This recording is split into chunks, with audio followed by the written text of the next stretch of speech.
अस्सलाम वालेकुम दोस्तों। आई होप सो आप सब लोग ठीक होंगे। एशिया कप क्रिकेट टूर्नामेंट में पाकिस्तान क्रिकेट टीम ने जब अच्छा परफॉर्म नहीं किया तो उसमें से कुछ पाकिस्तानी जो प्लेयर्स हैं उनका बीबीएल के अंदर कॉन्ट्रैक्ट हुआ हुआ है। कुछ जो है उनका बीपीएल के लिए कॉन्ट्रैक्ट हो गया था, बांग्लादेश प्रीमियर लीग के लिए।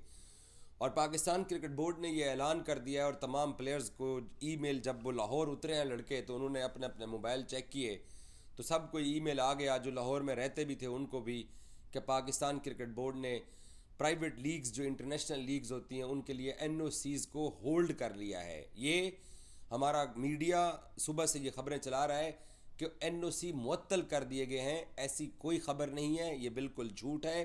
पाकिस्तान क्रिकेट बोर्ड ने एनओसी होल्ड करने का फैसला किया है टिल फर्दर ऑर्डर, कि पाकिस्तान क्रिकेट बोर्ड ने, क्योंकि ऑलरेडी एनओसी इशू किए हुए थे ऑस्ट्रेलिया के अंदर जो बिग बैश लीग होती है, तो जब आप इशू कर चुके होते हैं तो तब प्लेयर्स जो हैं वो क्रिकेट बोर्ड को बताए बगैर टिकट कटा के तो वो उस मुल्क में ट्रैवल कर सकते हैं। अब एनओसी होल्ड कर लिए गए हैं। होल्ड करने का मतलब ये है कि ईसीएल के अंदर आपका नाम आ गया है, अब आप ट्रैवल नहीं कर सकते हो पाकिस्तान क्रिकेट बोर्ड को बताए बगैर और पाकिस्तान क्रिकेट बोर्ड को जो है वो क्लियर किए बगैर, पूछे बगैर।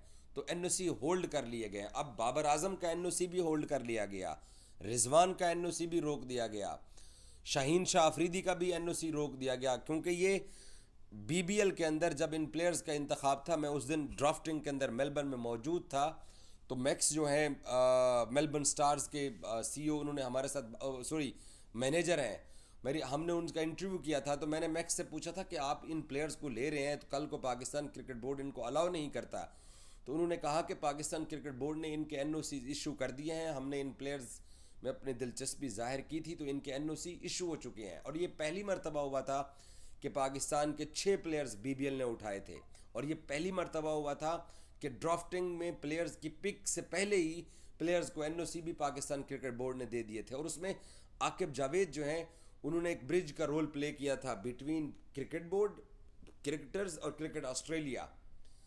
तो अब पाकिस्तान क्रिकेट बोर्ड ने तमाम अपने प्लेयर्स का बीबीएल के साथ साथ बीपीएल, बांग्लादेश प्रीमियर लीग के लिए भी एनओसी जो है वो होल्ड कर लिए गए हैं। अब उसमें खुशदिल शाह खेलने जा रहे थे बांग्लादेश प्रीमियर लीग में। खुशदिल के अलावा राणा फ़हीम अशरफ थे, शायद मोहम्मद हारिस को भी चांस मिल जाता। एक आधे साहबजादा ने बुमराह को धोया हुआ है, हो सकता है साहबजादा की डिमांड बढ़ जाती कि भाई साहबजादा भी हमें चाहिए। तो पाकिस्तान क्रिकेट बोर्ड ने एनओसी होल्ड कर लिए हैं इस बुनियाद के ऊपर, जो मैंने चेक किया सुबह से लेकर अब तक, वो ये कि भैया आप जब पाकिस्तान की तरफ से खेलते हैं तो 30 रन के ऊपर जो है ना वो 9 बंदे आउट हो जाते हैं। पाकिस्तान की तरफ से खेलते हैं तो 150 रन डिफेंड नहीं होता। अब सॉरी, हारिस रऊफ भी उन प्लेयर्स के अंदर शामिल है जिनका मेलबर्न स्टार्स के अंदर कॉन्ट्रैक्ट हुआ हुआ है बीबीएल के लिए। तो जब पाकिस्तान की तरफ से ना इनसे बॉलिंग होती है ना मैच जितवा पाते हैं, जब पाकिस्तान की तरफ से खेलते हैं तो बैटिंग होती है तो इनके हाथ पांव फूल जाते हैं। और ये फिर जब प्राइवेट लीग आती है तो डॉलर कमाने के लिए ये भाग खड़े हो रहे हैं। तो फिर अगर प्राइवेट लीग खेलनी है तो फिर प्राइवेट लीग खेल लें, अगर मुल्क के लिए सर्विसेज देनी है तो ये मुल्क के लिए सर्विसेज दें, और सर्विसेज फिर मुल्क के लिए दें तो फिर ये ना हो कि दिहाड़ी लगा के चले जाएं, मैच भी जितवाएं। तो Pakistan cricket board basically unhappy है, ये ज़राए हमें बताते हैं, मैंने चेक किया है कि इस अनहैप्पी होने की वजह से, अपने कैरेक्टर से अनहैप्पी होने की बुनियाद के ऊपर इनको एनओसी जारी नहीं किए गए हैं। लेकिन ये भी मैं आपको बता दूं, क्योंकि बाबर और रिजवान जो हैं वो पाकिस्तान के टी20 प्लान का हिस्सा नहीं है, और हसन अली भी अब पाकिस्तान के टी20 प्लान का हिस्सा नहीं होंगे। शादाब का मैं कुछ कह नहीं सकता हूँ कि शादाब हो सकता है टीम में जगह वापस बना जाए। तो बाबर और रिजवान बिग बैश में जब पाकिस्तानी टीम से फ्री होंगे तो ये बिग बैश इनको खेलने के लिए भेज दिया जाएगा, क्योंकि इनकी बैटिंग को एक दफ़ा फिर से देखना भी है, चेक भी करना है। लेकिन फ़िलहाल पाकिस्तान क्रिकेट बोर्ड ने रोक के अपने तमाम जो क्रिकेटर्स हैं, 150 हैं, 200 हैं, जो कि पाकिस्तानी टीम के इर्द गिर्द घूमते हैं, उनको ये पैगाम दिया है कि वी आर अनहैप्पी, हम तुम लोगों से खुश नहीं हैं, तो इसी बुनियाद के ऊपर आपकी प्राइवेट लीग के एनओसी रोके जा रहे हैं।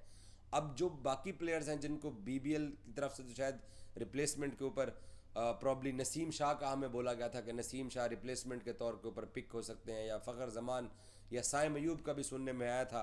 उस वक्त भी बिग बैश बीबीएल की फ्रेंचाइजेज ने कहा था कि अगर हमारे कुछ स्टार्स जो हैं, जो हमने ओवरसीज़ उठाए हुए हैं, अगर वो इंजर्ड होते हैं तो साइम अयूब और नसीम शाह जो है ना वो पिक हो सकते हैं, और ये दोनों बांग्लादेश प्रीमियर लीग में भी पिक हो सकते हैं। बट पाकिस्तान क्रिकेट बोर्ड ने एक पैगाम दिया कि तुम लोग क्योंकि नेशनल ड्यूटी के ऊपर अच्छे नहीं हो, तो इसलिए अब हम प्राइवेट लीग खेलने आपको नहीं देंगे। अब इंडियन प्लेयर जो हैं वो सिर्फ अब अपना आईपीएल खेलते हैं नेशनल ड्यूटी के अलावा, बाकी उनको अलाउ नहीं है कहीं खेलना। बाकी जो पूरी दुनिया के क्रिकेटर्स हैं वो हर जगह खेलने के लिए आते हैं, हमारे पास भी खेलने आते हैं, हम भी हर जगह जाते हैं। बट इस वक्त पाकिस्तान क्रिकेट बोर्ड की जो टॉप मैनेजमेंट है वो अनहैप्पी है इन प्लेयर से, जो इन्होंने परफॉर्मेंस दिखाई है अगेंस्ट इंडिया। तीनों मैचेस हारे हैं। ओवरऑल अच्छा खेलते चले आए, बाकी दुनिया की तमाम टीमों को हरा के खुद को एशिया की सेकंड बेस्ट टीम डिक्लेयर किया। आपने बांग्लादेश को रौंदा, आपने श्रीलंका को रौंदा, आपने सब टीमों को हराया, आपने अफगानिस्तान को शारजा में हराया। एक इंडिया जो है उसको आप नहीं हरा पाए, तो आप अब इंडिया के बाद आप एशिया की सेकंड बेस्ट टीम है वर्ल्ड में। आप 7वें नंबर पे खड़े हो, 6ठे नंबर पे खड़े हो, जो भी। और इंडिया को भी आपने 13-13 ओवर तक, 9-9 ओवर तक फाइट दी है। आप फाइट करते हुए वो आपका कोलैप्स हो गया है। बॉलिंग में भी आपने उनको फाइट दी है। इतनी बुरी क्रिकेट आप नहीं खेले हो, इसलिए शायद पाकिस्तान क्रिकेट की शिकस्त से लोग मायूस ज़रूर हैं, लेकिन इतना ज़्यादा जो टीम का जो जो होता है ऑपरेशन क्लीनअप, वो कोई भी बात नहीं कर रहा है। सबको पता है कि 2-3 प्लेयर्स हैं जो मिसफिट हैं इस टीम के अंदर, और टीम ये आगे बेहतर हो सकती है। तो अब पाकिस्तान क्रिकेट बोर्ड ने एनओसी जो है वो होल्ड कर लिए हैं कि हम ये एनओसीज जो हैं ये नहीं देंगे, और देखभाल के जो है ना वो ये एनओसीज दोबारा से दिए जाएंगे। इतना मुझे मालूम है कि बाबर रिजवान आपको बीबीएल खेलते हुए दिखाई देंगे, क्योंकि जिन दिनों में बीबीएल के साथ इन्होंने खेलना है उन दिनों में पाकिस्तान के पास इंटरनेशनल असाइनमेंट प्रॉब्लम नहीं है। अभी हमारा 1.5-2 महीने तक, टिल नवंबर के आखिर तक हमारे पास बहुत क्रिकेट है, क्योंकि 17 नवंबर से तो 29 नवंबर तक हमारा ट्राई नेशन टूर्नामेंट शुरू हो रहा है। श्रीलंका, पाकिस्तान और अफगानिस्तान का पिंडी में पहले 5 मैचेस हैं और अगले 5 मैचेस लाहौर के अंदर होने, और वो बहुत तगड़ा टूर्नामेंट होने जा रहा है। वर्ल्ड कप से पहले वो टीमों को अपनी स्ट्रेंथ का आइडिया भी हो जाएगा, क्योंकि फिर उसके बाद वर्ल्ड कप की इन दिनों में डेट्स भी आ जाएंगी, पाकिस्तान ने किन किन टीमों के खिलाफ किन के कहाँ कहाँ पे खेलना है। तो ये सारी सूरत हाल है। पाकिस्तान ने श्रीलंका के साथ 3 वनडे मैचेस की भी सीरीज़ रखी हुई है, साउथ अफ्रीका का भी पाकिस्तान का फुल टूर है।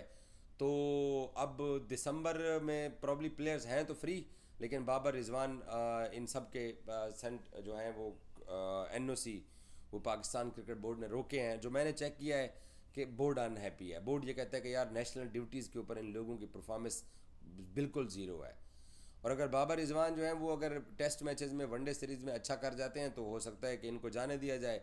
अगर इन्होंने इन 2 सीरीज़ के अंदर अच्छा ना किया, 2 टेस्ट मैचेस हैं और 6 वनडे मैचेस हैं बाबर रिजवान के पास, 8 मैचेस हैं, अगर 8 मैचेस के अंदर ये अच्छा परफॉर्म ना कर पाए इंक्लूडिंग शाहीन शाह और हारिस रऊफ, तो हो सकता है पाकिस्तान क्रिकेट बोर्ड कहे कि जी आप लगाएं, आकिब को कहें कि जी 1.5 महीने का तगड़ा कैंप लगाएं और ये नहीं खेलेंगे।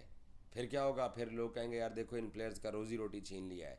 बट जब आपकी नेशनल ड्यूटी आपके पास है तो आप उस नेशनल ड्यूटी के अंदर पाकिस्तान को जितवाएं तो सही। अब मुझे बताएं कैसे हम इस बात को जस्टिफाई कर सकते हैं कि आप जो है ना इंडिया के सामने तीनों मैचेस हार के जा रहे हैं और आप फिर भागें, आप फिर प्राइवेट लीग खेलने के लिए चले जाएं।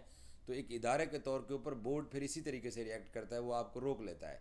वो कहता है कि आपने पहले कुछ करके तो जाइए। मिसबा के ज़माने में भी यही होता था, पूरा पाकिस्तान इस बात के ऊपर मिसबा के साथ लड़ता था कि यार मिसबा ने प्लेयर्स के एनओसी रोके हुए हैं, मिसबा प्लेयर्स को लीग नहीं खेलने के लिए देने जा रहा। आप लीग ज़रूर खेलिए, आपको जाना भी चाहिए, और मुझे यकीन है कि दिसंबर में बीबीएल में सभी को पाकिस्तान क्रिकेट बोर्ड भेजेगा भी सही। लेकिन फ़िलहाल बोर्ड अनहैप्पी, और बोर्ड जो है ना फर्दर इनकी नेशनल ड्यूटी के अंदर देखते हैं कि नेशनल ड्यूटी ये कैसे करते हैं।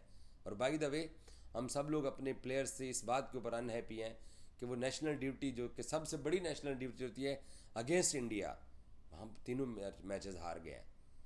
और ये कलेक्टिवली आप एज ए टीम हारे हैं। इनफरादी तौर के ऊपर फिर आप नाम लेना शुरू करेंगे तो आपको 15 के 15 जो है ना वो नहीं मिसफिट लगेंगे, बट आप एज ए टीम हारते हो।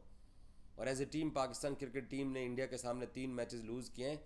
ये कोई मामूली बात नहीं है, ये बहुत बड़ी बात है। पाकिस्तान क्रिकेट इतनी भी गई गुजरी नहीं थी कि इंडिया के सामने आप 3 मैचेस हारते। अगर आपका वहाँ पे कोलैप्स ना होता, अगर आप थोड़ा और स्कोर कर लेते, अगर आगा फैसले अच्छे कर लेता, अगर आगा 15 ओवर हारिस रऊफ को ना देता, साइम अयूब और नवाज़ में से किसी एक स्पिनर को और कंटिन्यू कराता, तो शायद रिज़ल्ट बिल्कुल अलग होता।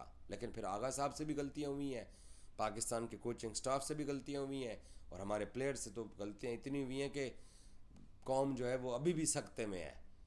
और ये टीम बेहतर हो सकती है, लेकिन इसमें कुछ सिलेक्शन जो है उनको अब मेरा नहीं ख्याल कि उनको T20s के अंदर कैरी किया जाए, और मुझे लगता है कि पाकिस्तान टीम मैनेजमेंट और टीम सिलेक्शन कमेटी जो है वो ज़रूर इस टीम को बेहतर करने के लिए कुछ प्लेयर्स को वापस बुलाएगी और कुछ प्लेयर्स को ड्रॉप किया जाएगा। Thank you so much.